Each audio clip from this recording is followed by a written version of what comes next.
Hello my friends, मैं doctor Imran Khan आपका स्वागत करता हूं सिविल प्रिपरेशन बीकानेर पर। और चलिए शुरू करते हैं आपके सिलेक्शन का सफ़र, आपके सफलता का सफ़र।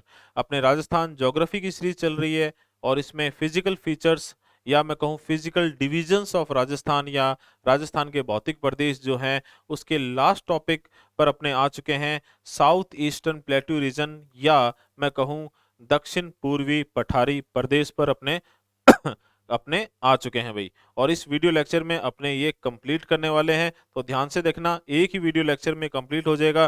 कोई बहुत बड़ा टॉपिक नहीं है, लेकिन स्टिल क्या क्वेश्चन बन सकते हैं, क्या चीजें अपने इसमें डिस्कशन कर सकते हैं, उस पर अपने विस्तार से चर्चा करेंगे। ठीक है, तो बिना देर किए हुए अपना टॉपिक शुरू करते हैं भाई। सीधी सिंपल सी बात है, 0 से RS लेवल तक सिलेक्शन ही अंतिम लक्ष्य है भाई, सिलेक्शन ही अपना अंतिम लक्ष्य है। और आज का अपना टॉपिक है साउथ ईस्टर्न प्लेट्यू रीजन या दक्षिण पूर्वी पठारी प्रदेश। तो जैसा कि अपने को अब आपको पता है, अपने बात करेंगे नक्शे से। और देखिए, नक्शा अपने को एकदम रट चुका है भाई कि राजस्थान का जो भौतिक विभाजन है, राजस्थान का जो भौतिक विभाजन है वो हम किसके आधार पे करते हैं? तो वो हम अरावली के आधार पे करते हैं। अरावली के पश्चिम में मरुस्थलीय राजस्थान और अरावली के पूर्व में गैर मरुस्थलीय, वेस्ट में डेजर्ट, ईस्ट में नॉन डेजर्ट। और अरावली को प्रदर्शित करने के लिए भाई यहाँ जयपुर जो है वहां से एक रेखा बनाएंगे, लाइन ड्रॉ करेंगे, अजमेर को करेंगे। ठीक है, ये राजसमंद और ये सिरोही की तरफ विस्तारित करेंगे। उत्तर पश्चिमी सिरोही, नॉर्थ वेस्ट सिरोही छोड़ देंगे जो कि उत्तर पश्चिमी रेतीले मैदान में लूनी बेसिन में आता है। अब देखिए, इस तरफ अलवर और दौसा को कवर करते हुए ये अजमेर की तरफ जाएंगे। इस प्रकार यहाँ विस्तार कम होगा, फिर से विस्तार फैलेगा और ये उदयपुर को कवर करते हुए लाइन बनानी है। और इस प्रकार आप देखेंगे कि ये जो सारंगी वाद्य यंत्र की आकृति में या ऊंट की गर्दन के समान अपने राजस्थान के ऑलमोस्ट मिड में, मध्य में कौन सी पर्वत श्रेणी है? अरावली। ठीक है, और इस अरावली के पश्चिम में मरुस्थलीय और पूर्व में गैर मरुस्थलीय। ये जो गैर मरुस्थलीय भाग है, नॉन डेजर्ट भाग पार्ट जो है, इसके ईस्ट या पूर्व में जो है अरावली के, यहाँ पर ध्यान से सुनना भाई। यहाँ एक 75 centimetre 75 centimetre iso height line या समवर्षा रेखा स्थित है लगभग यहाँ। चलिए भाई, 75 सेंटीमीटर आइसो हाइट लाइन या समवर्षा रेखा। और इसके पूर्व में ये जो कोटा बूंदी बारा झालावाड़ वाला क्षेत्र है, कोटा बूंदी बारा और झालावाड़ वाला क्षेत्र है, इसी की चर्चा हम करने वाले हैं। यही है अपना दक्षिण पूर्वी पठारी प्रदेश या साउथ ईस्ट या south east plateau region. Clear है? तो बिना देर किए करें शुरू। आपको पता है इसके बाद क्या आने वाले हैं? इसके बाद नोट्स आने वाले हैं। नोट्स को अवेलेबल करवा चुका हूं मैं। कहाँ पर करवा चुका हूं? हालांकि हिंदी मीडियम में होंगे भी नोट्स, अब बनाने वाला देखो मैं अकेला हूं। अब ये दो मेहनत नहीं हो सकती। तो कहाँ पर होंगे नोट्स अवेलेबल? कहाँ होंगे PDF आपको? मेरे telegram channel civil preparation Bikaner पर। अभी आप देखोगे कि यार चैनल पर सर ज़्यादा एक्टिव नहीं रहते, तो मैं पहले बता दूं कि ये सेटअप जो है पूरा मैं अभी घर पे सेट करने वाला हूँ। 4-5 दिन लग जाएंगे या 2-3 दिन लगेंगे, या हो सकता है कल ही हो जाए, जो भी है। लेकिन इसमें थोड़ा सा पजल था मैं, लेकिन आप लोगों ने सहयोग बनाए रखा। 1-2 दिन डिसकंटिन्यूटी भी हुई, ठीक है, लेकिन अब अपने डेली वीडियोस भी आना शुरू हो जाएंगे और फ्रीक्वेंसी बढ़ जाएगी। क्यों? क्योंकि अब क्या होगा, घर पे ही अपना सेटअप है, तो घर से ही, घर पे जब मर्जी आएगा आपके लिए वीडियो बनाएंगे और आपके सामने आएगा। और मेरी कोशिश ये रहेगा, मेरी सॉरी कोशिश कोशिश ये रहेगी क्या, कि RS का जो है सिलेबस, उसमें मैक्सिमम टू मैक्सिमम चीजें मैं आपको करवा दूं भाई।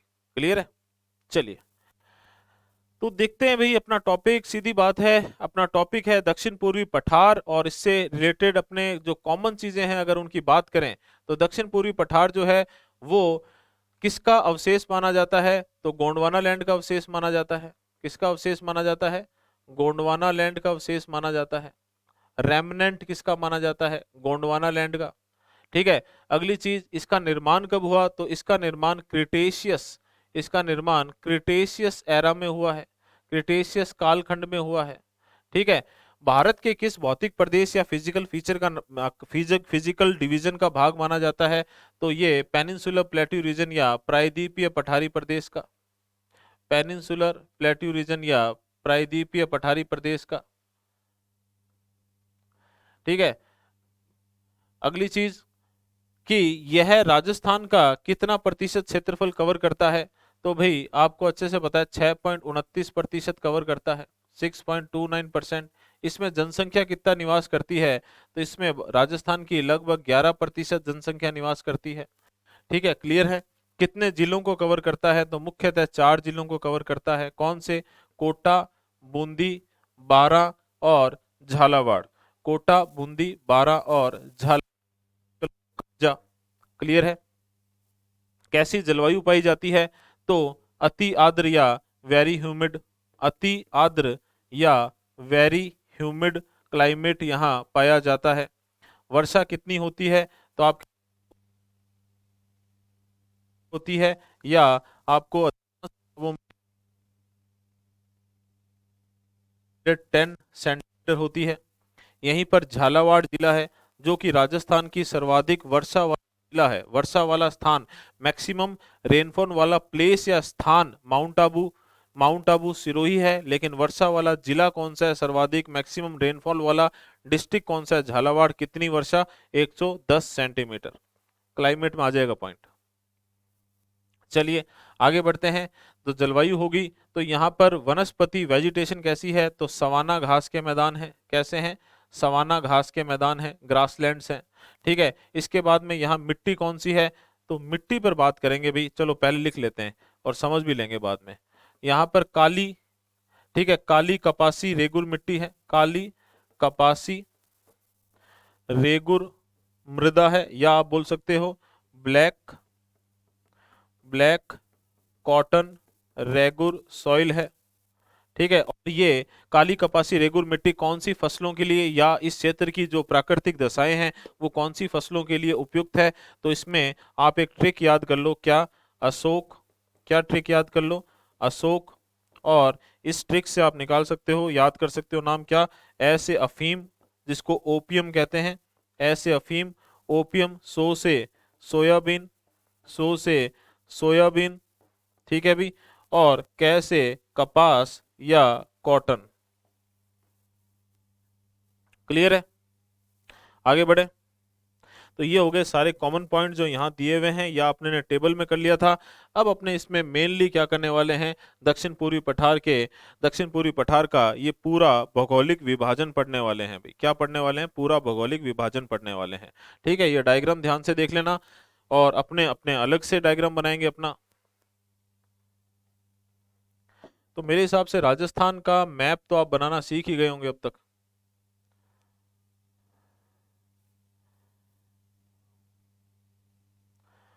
और ये बहुत काम आएगा क्योंकि मैं मान के चल रहा हूँ कि आपका मेंस में सिलेक्शन है भाई।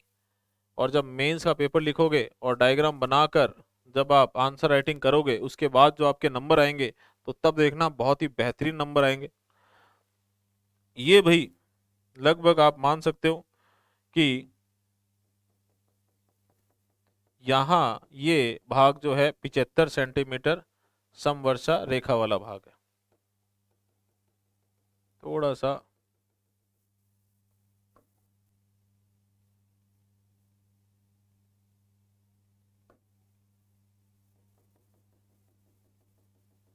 अब सही है। ठीक है, इस भाग की बात करनी है अपने को। ठीक है, क्लियर है। और अपना टॉपिक क्या है? South east plateau region, south east plateau region या पठारी प्रदेश।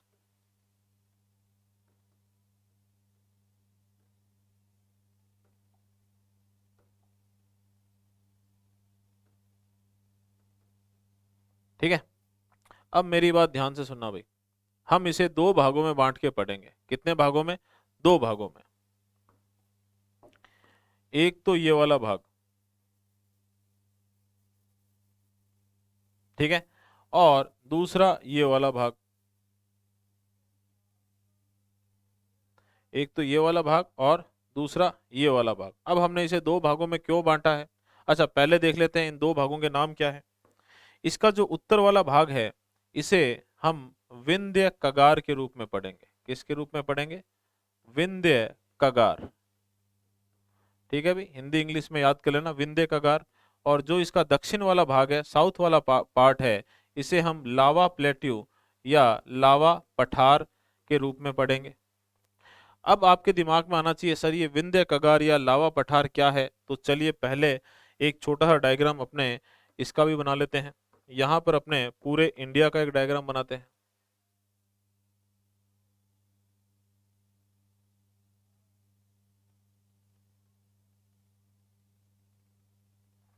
विंध्य कगार, ठीक है भी। इन विंध्य कगार जो है ये वास्तव में भूगर्भिक चट्टानी भाग है किसका? प्रायद्वीपीय पठारी प्रदेश का। जियोलॉजिकल रॉक सिस्टम है किसका? पेनिनसुलर प्लेट्यू रीजन का।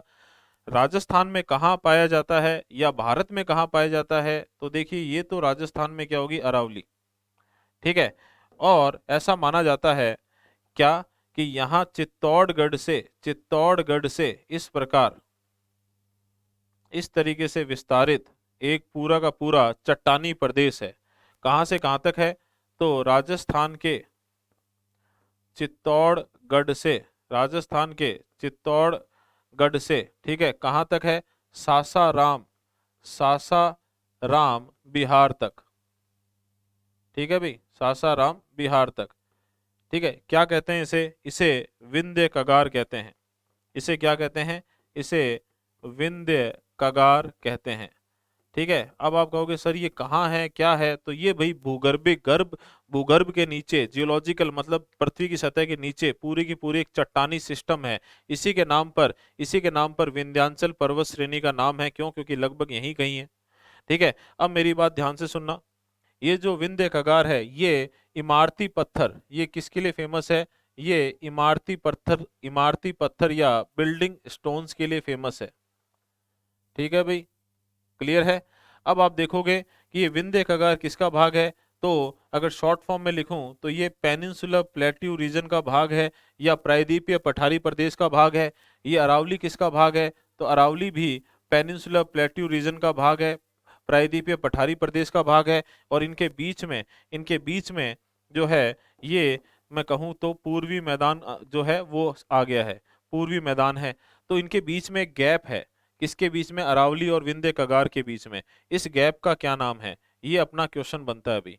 तो ये जो गैप बनता है इन दोनों के बीच में, इसका क्या नाम है? तो याद कर लेना, वृहत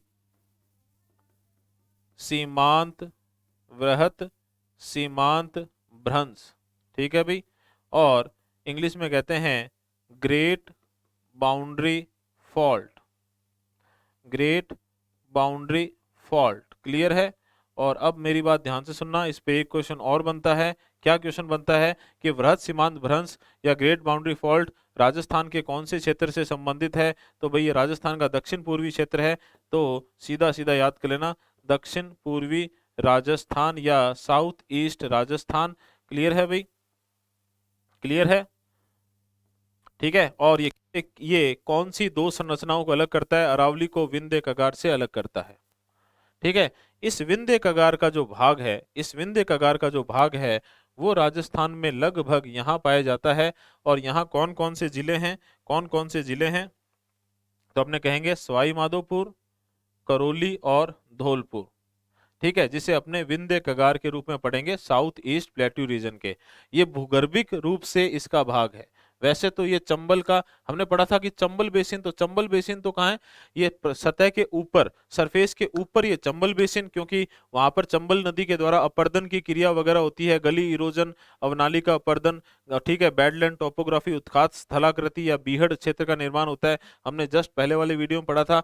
अब जब हम इसे विंध्य कगार कह रहे हैं तो हम इसे भूगर्भ या पृथ्वी की सतह के नीचे या जियोलॉजिकल लेवल पे कह रहे हैं। क्लियर है?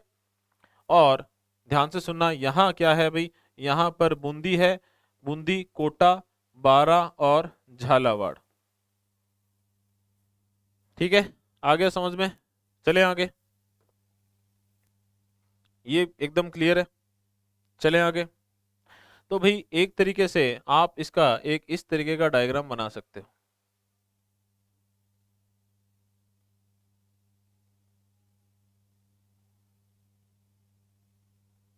ठीक है, ये कौन से जिले हो गए? सवाई माधोपुर, ठीक है, ये क्या हो गया? करौली, और ये क्या हो गया? धौलपुर। यहाँ क्या आ गया? बूंदी। यहाँ क्या आ गया? कोटा। ठीक है, यहाँ क्या आ गया? बारा। ठीक है, और यहाँ क्या आ गया? झालावाड़।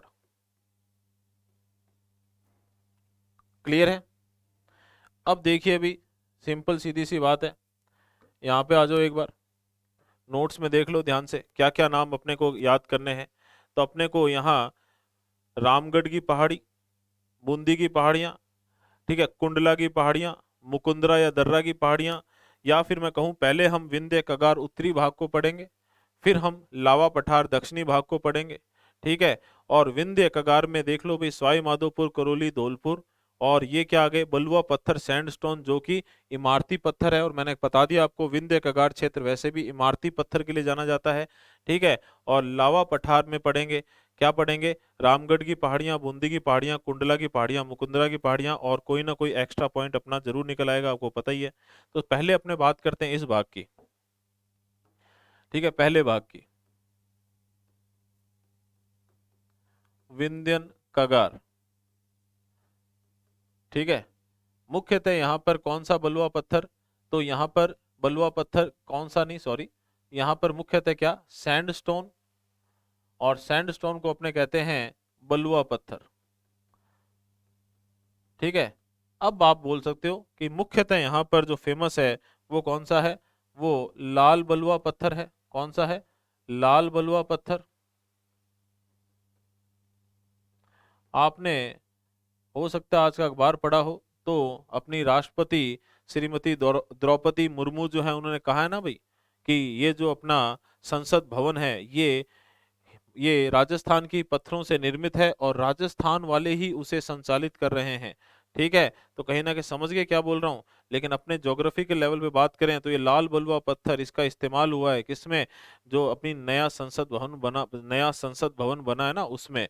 और लाल किले जो है किसके? आगरा और दिल्ली का, वो भी इन्हीं लाल बलुआ पत्थर से बना हुआ है भाई। तो ये लाल बलुआ पत्थर जो है, ये कहाँ के फेमस है? ये धौलपुर के फेमस हैं। दूसरी चीज, ये लाल बलुआ पत्थर जो है, ये गर्मियों में अत्यधिक गर्म हो जाते हैं। इसी वजह से देखिए भाई, पश्चिमी राजस्थान जो है, पश्चिमी राजस्थान जो है, वो अपनी रेत या विषम परिस्थितियों या मरुस्थल की वजह से गर्मियों में ग्रीष्म ऋतु में बहुत ज्यादा गर्म रहता है, और ऑलमोस्ट वहाँ 50 डिग्री सेल्सियस तापमान होता है। ठीक है, मैं तो खुद बीकानेर में रहता हूँ, सहता हूँ इस चीज को। लेकिन अपने कहते हैं कि पूर्वी राजस्थान, ठीक है, ईस्टर्न राजस्थान जो है वो भी बहुत गर्म हो जाता है ग्रीष्म ऋतु में, और यहाँ भी लगभग 49 डिग्री सेल्सियस तक तापमान पहुंच जाता है। तो इसका कारण क्या है? तो इसका कारण है बलुआ पत्थर की अधिकता। क्या है? बलुआ पत्थर की अधिकता। तो चलिए जल्दी से देख लेते हैं नोट्स में।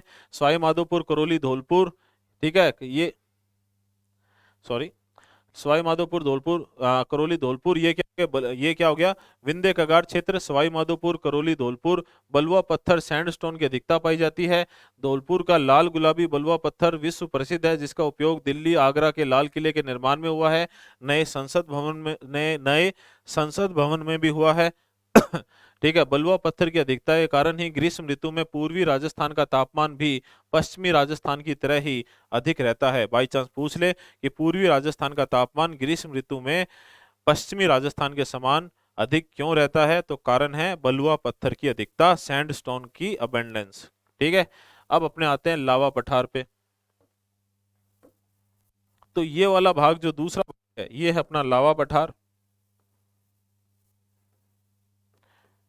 अब आप कहोगे सर लावा पठार क्यों बोला है? तो जल्दी से देखिए, फिर से अपने एक डायग्राम बनाते हैं, और इस डायग्राम में इस बार अपने वापस से इंडिया को बनाएंगे, भारत को बनाएंगे।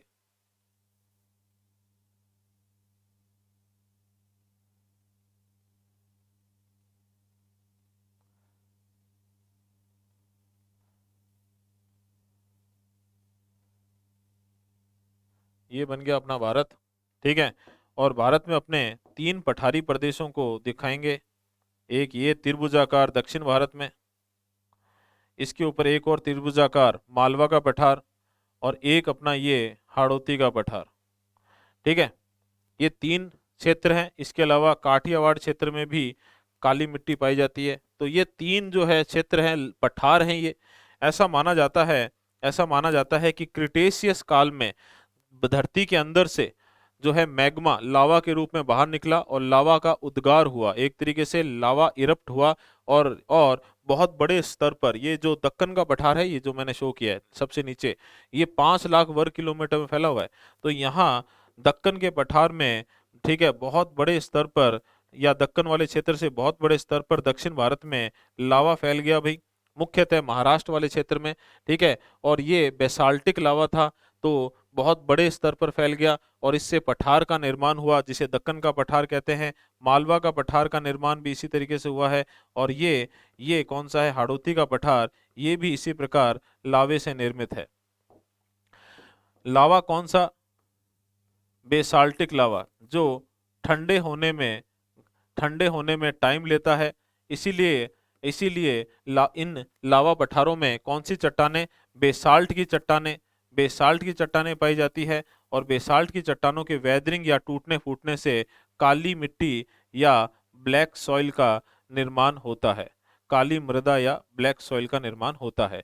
इसीलिए इन क्षेत्रों में कौन सी मिट्टी पाई जाती है, काली मिट्टी या काली मृदा पाई जाती है। भारत में सर्वाधिक काली मृदा कहाँ पाई जाती है, आंसर है महाराष्ट्र। ठीक है, और गुजरात के ये काठियावाड़ क्षेत्र में भी काली मृदा पाई जाती है। क्लियर है, तो ये हो गए काली मृदा के क्षेत्र। और काली मृदा जो है किसकी फसल के लिए, तो कॉटन, कपास, क्या कॉटन, कपास। इसीलिए इसीलिए महाराष्ट्र और गुजरात में कपास बहुतायत में होता है। और यूं समझ लीजिए जहां जहां काली मृदा मिलेगी वहां वहां कपास होगा। वर्तमान में कपास का सर्वाधिक उत्पादन जो है वो भारत में गुजरात में हो रहा है भाई। कहाँ हो रहा है, गुजरात में। उससे पहले महाराष्ट्र में होता था। वर्तमान में कपास का सर्वाधिक उत्पादन कहाँ हो रहा है, भारत में, गुजरात में हो रहा है। क्लियर है, क्लियर है। ये कपास जो है वो भारत की प्राकृतिक दशाओं में होता है, इसीलिए इसे भारतीय कपास कहते हैं। क्या कहते हैं, इंडियन कॉटन कहते हैं।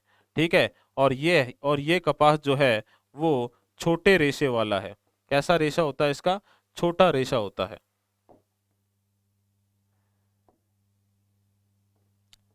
ठीक है, स्मॉल फाइबर्स होते हैं इसके। कपास या कॉटन फाइबरस क्रॉप है भी। ठीक है, रेशा निकलता है जिससे कपड़ा बनता है। अब मेरी बात ध्यान से सुनना। लेकिन ये उत्तरी राजस्थान, पंजाब और हरियाणा वाला जो क्षेत्र है, यहाँ पर इरिगेशन की फैसिलिटी, ठीक है, एक तरीके से सिंचाई की सुविधा और विदेश से लाए हुए कपास के बीज जो है उनसे कपास होता है। और ये कौन सा कपास है, तो याद कर लेना, यहाँ पर जो कपास होता है, ठीक है, उत्तरी राजस्थान बेसिकली कहाँ, तो गंगानगर, ठीक है, हनुमानगढ़ और नॉर्दर्न बीकानेर। इसके अलावा पंजाब और इसके अलावा हरियाणा। यहाँ पर जो कपास होता है भाई, सीधी सिंपल सी बात है, ये विदेशी कपास है और ये अमेरिकन कपास है। कौन सा कपास है, अमेरिकन कपास है। ठीक है, और ये अपेक्षाकृत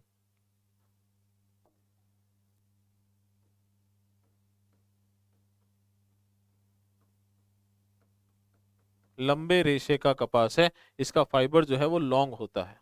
क्लियर है, तो ये थोड़ा सा देख लेना, काम आएगी चीज।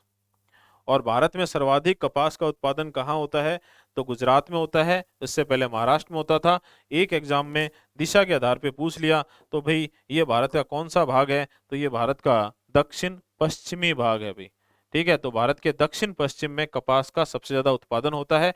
ये जो क्षेत्र है यहाँ अमेरिकन कपास उगता है। और वैसे भी हरित क्रांति के बाद की बातें हैं ये। ठीक है, और अमेरिकन कपास और इसके लंबे रेशे होते हैं। हाँ, इससे संबंधित एक चीज और बता देता हूँ, इसे ही स्थानीय भाषा में हम नरमा कहते हैं।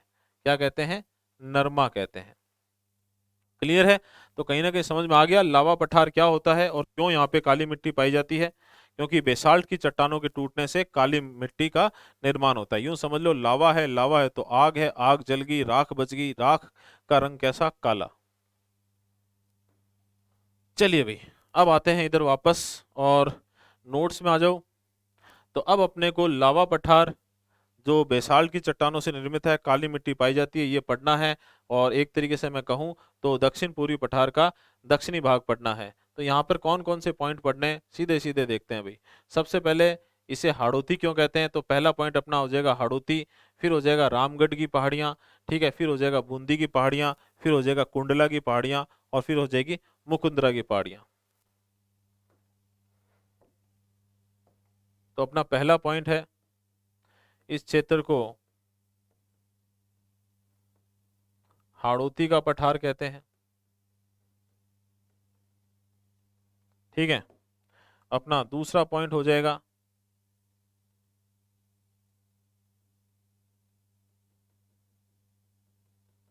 अपना दूसरा जो पॉइंट है वो यहाँ करेंगे रामगढ़ की पहाड़ियाँ,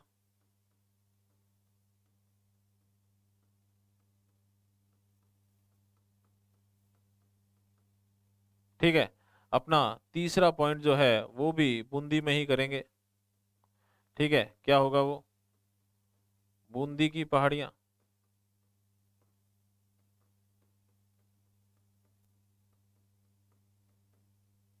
ठीक है। अपना चौथा पॉइंट जो है वो कोटा की तरफ होगा, और वो पॉइंट है कुंडला की पहाड़ियाँ। और अपना पांचवा और लास्ट पॉइंट जो है वो होगा मुकुंदरा।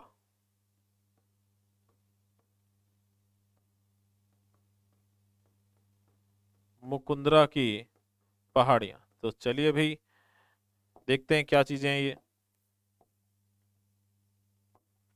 सबसे पहले हाड़ौती का पठार, तो सीधी सिंपल सी बात है भाई। यहाँ यहाँ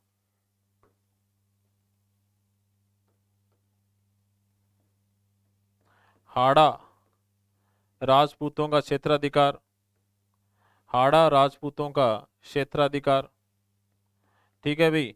तो यहाँ पर रूल कौन करते थे? हाड़ा राजपूत, ठीक है। चौहान वंश में आप पढ़ोगे, चौहान वंश की एक शाखा के रूप में हाड़ा राजपूत पढ़ोगे, ठीक है भाई। तो उन्हीं की वजह से इस क्षेत्र को हाड़ौती का पठार कहते हैं भाई। और हाड़ौती का सॉरी, हाड़ौती का पठार दिमाग में आते ही, ठीक है, सुनते ही दिमाग में चार नाम आने चाहिए: कोटा, बूंदी, बारां, झालावाड़, ठीक है। तो समझ जाना भाई, कोटा, बूंदी, बारां और झालावाड़। और कभी ना कभी आप पढ़ोगे कि बूंदी राजवंश था, उससे कोटा राजवंश बना, और आगे चलकर उसी से झाला राजवंश बना। और झाला रियासत जो है इसका निर्माण अंग्रेजों के समय हुआ था। अब इतिहास में नहीं जाएंगे, इतना सा याद रख लो एक बार। दूसरा पॉइंट, दूसरा पॉइंट कौन सा है भाई? रामगढ़ की पहाड़ियां। तो भाई सीधी सिंपल सी बात है, बूंदी में एक तरीके से कह सकते हो आप अर्धचंद्राकार पहाड़ी क्षेत्र है, ठीक है। अर्धचंद्राकार पहाड़ी क्षेत्र है जिसे रामगढ़ की पहाड़ियां कहते हैं। अच्छा, एक 12 से याद रख लेना कि 12 में जो है वो रामगढ़ क्रेटर है। क्या है? रामगढ़ क्रेटर। तो रामगढ़ क्रेटर क्या है? तो भाई उल्का पिंड के टकराने से एक झील नुमा क्षेत्र, उल्का पिंड के टकराने से एक झील नुमा क्षेत्र बना जिसे रामगढ़ क्रेटर कहते हैं, ठीक है। ये कहाँ है? ये 12 में है। और बूंदी में क्या है? रामगढ़ की पहाड़ियां हैं। क्लियर है? अगली चीज, बूंदी के अंदर ही अर्धचंद्राकार आकृति में ही बूंदी की पहाड़ियां भी है। ये अरवली, अरावली जो है वो अरवली शब्द से बना है। अरवली का मतलब होता है रास्ते में कोई बिल्ली खड़ी हो, ठीक है, रास्ता काट जाए। और इसी के अपभ्रंश से आडावल बना है। तो बूंदी की पहाड़ियों को भी कहीं ना कहीं अरावली का ही बिखरा स्वरूप मानते हैं। और आडावल की पहाड़ियां कहाँ हैं आपसे पूछ ले तो भाई सीधा सिंपल आंसर है, कहाँ? बूंदी में है, ठीक है। अच्छा, एक चीज और, ठीक है, ऐसे ही एक नाम ध्यान आ गया कि ये जो पूर्वी राजस्थान है, अलवर वाला क्षेत्र, यहाँ एक पठारी क्षेत्र है, ठीक है। एक अय्यन या जयन के एग्जाम में पूछ लिया था कि इसे क्या कहते हैं? इसे पोतवार का पठार कहते हैं,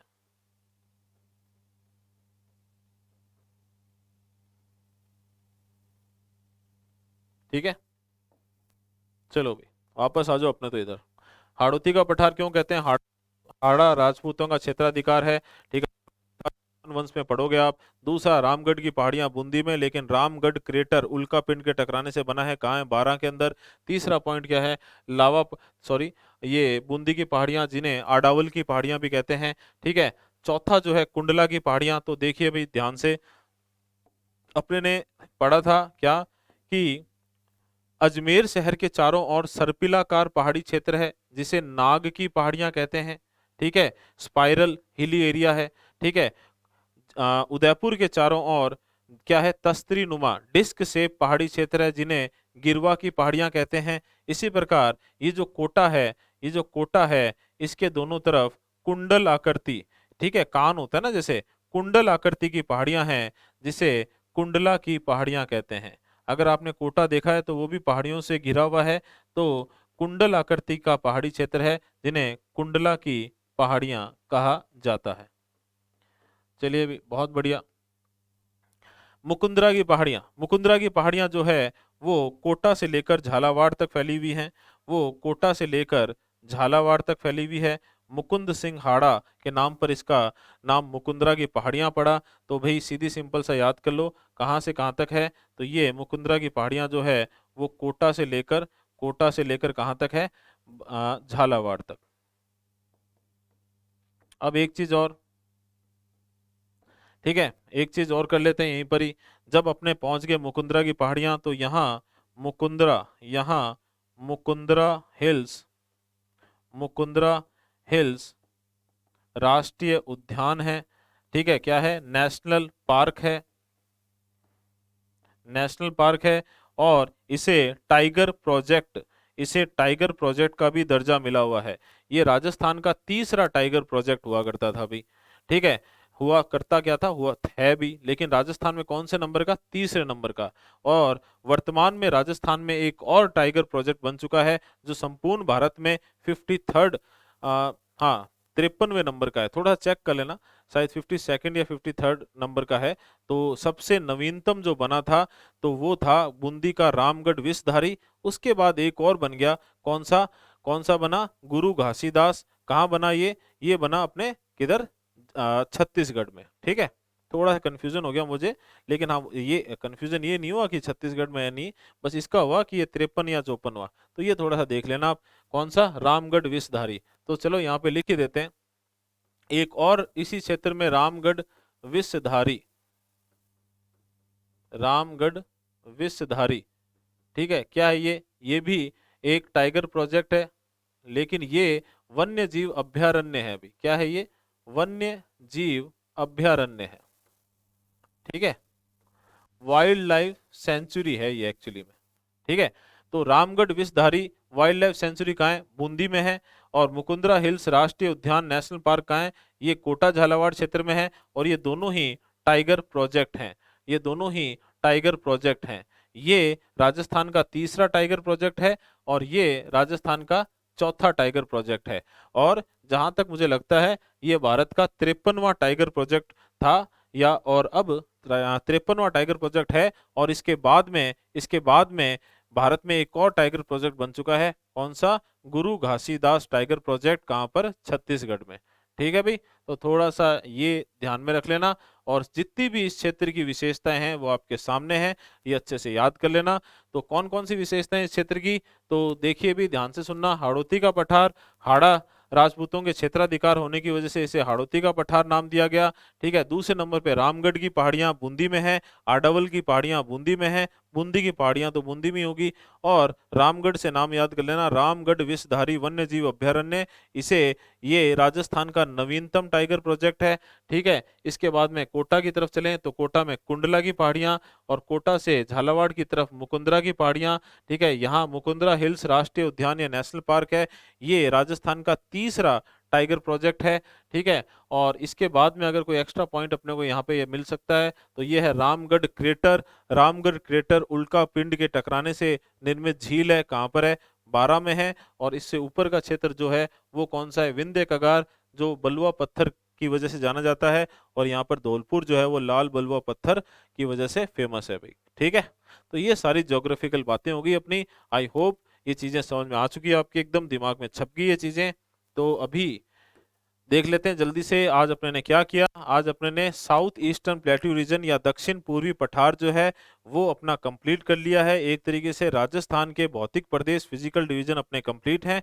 और इसमें अपने ने देखिए पहले नक्शे में वही जो अपने हमेशा करते आते हैं वापस से समझ लिया, एकदम दिमाग में क्लियर है। मैंने अवस्थिति समझ ली दक्षिण दक्षिण पूर्वी पठार या साउथ ईस्ट प्लेट्यू रीजन की। उसके बाद में नोट्स में देख लिया, इसके सामान्य पॉइंट या जनरल फैक्ट कर लिए। उसके बाद में अच्छे से समझ लिया कि में अपने इसे कैसे दो भागों में बांटेंगे, उत्तरी भाग विंध्य कगार, दक्षिणी भाग लावा का पठार। फिर हमने देखा विंध्य कगार क्या है और अरावली और विंध्य कगार को अलग कौन करता है, ये एक संभावित क्वेश्चन हो सकता है, याद कर लेना, एक्सपेक्टेड क्वेश्चन हो सकता है। इसके बाद में इस डायग्राम से हमने पूरा यहाँ की पूरी ज्योग्राफी जो है वो अच्छे से समझ ली भाई, दिमाग में छप चुकी है चीजें, एकदम क्लियर हो चुकी है। ठीक है, थोड़ा सा कंफ्यूजन है, देख लेना कौन से नंबर का है, भारत में कौन से नंबर का है, राजस्थान में तो चौथे नंबर का ही है। ठीक है, एकदम क्लियर रखना इस बात को। एक चीज और बता देता हूँ, राजस्थान में इतिहास में पहली बार एक तरीके से जब से टाइगर सेंसस हो रहे हैं, पहली बार जो है बाघों की संख्या 100 से अधिक हो गई है, तो 102 हो गई है। ठीक है भाई, कौन कौन से टाइगर प्रोजेक्ट हैं, तो एक कौन कौन से, रणथंबोर है, सरिस्का है, दो तो ये हो गए, तीसरा ये रहा अपना मुकुंदरा हिल्स, चौथा रामगढ़ विषधारी बूंदी जो राजस्थान का नवीनतम है। भारत का भी नवीनतम था लेकिन इसके बाद एक और बन गया, कौन सा, गुरु घासीदास। ठीक है, वो कहां पर, छत्तीसगढ़ में। तो चलिए भाई, अच्छा ये और भारतीय कपास और अमेरिकन कपास, ये चीज और देख लेना, नरमा किसे कहते हैं भाई, ये चीज और आपके एकदम क्लियर है। तो आई होप चीजें एकदम क्लियर है। और फिर से बता रहा हूँ भाई, थोड़ा सा पजल्ड इसलिए हूँ क्योंकि सेटअप घर पे सेट करने में लगा हुआ हूँ। ठीक है, तो आप लोगों के लिए ये सारी मेहनत है, वीडियोस आते रहेंगे, इससे ज़्यादा आना शुरू हो जाएंगे, फ्रीक्वेंसी बढ़ जाएगी, करंट अफेयर्स शुरू होंगे, पॉलिटी भी शुरू हो जाएगी। ठीक है, लेकिन मैं अपनी तरफ से मेहनत कर रहा हूँ वो तो मैंने बता दिया, आपको भी अपनी तरफ से मेहनत करनी है। ठीक है, और आपका सिलेक्शन ही मेरी गुरु दक्षिणा होगी भाई, ध्यान रखना। और जितने भी आपके पढ़ने वाले दोस्त वगैरह, मित्र वगैरह जो सीरियस तैयारी कर रहे हैं आरएस की या किसी अन्य एग्जाम की जो आरपीएससी का है, तो उनके साथ चैनल को जरूर शेयर करें भाई। अगर उनके काम का है तो वो वीडियो जरूर देखेंगे। तो शेयरिंग इज केयरिंग को ध्यान में रखना। तो पढ़ने वाले जितने भी आपके जानकार हैं, इवन जो है यूपीएससी वगैरह और किसी और की तैयारी कर रहे हैं, तो उनके साथ भी शेयर कर देना। क्यों? क्योंकि आने वाले टाइम में पॉलिटी वगैरह जो अपने पढ़ाएंगे वो जो है वो आरएस और यूपीएससी दोनों को कवर करेगी। ठीक है, तो अपने पढ़ने वाले दोस्तों के साथ चैनल को ज़्यादा से ज़्यादा शेयर कीजिए, यही आपका सपोर्ट है और आपका सिलेक्शन मेरी गुरु दक्षिणा है। ठीक है भाई, मिलते हैं नेक्स्ट वीडियो में। थैंक यू, जय हिंद।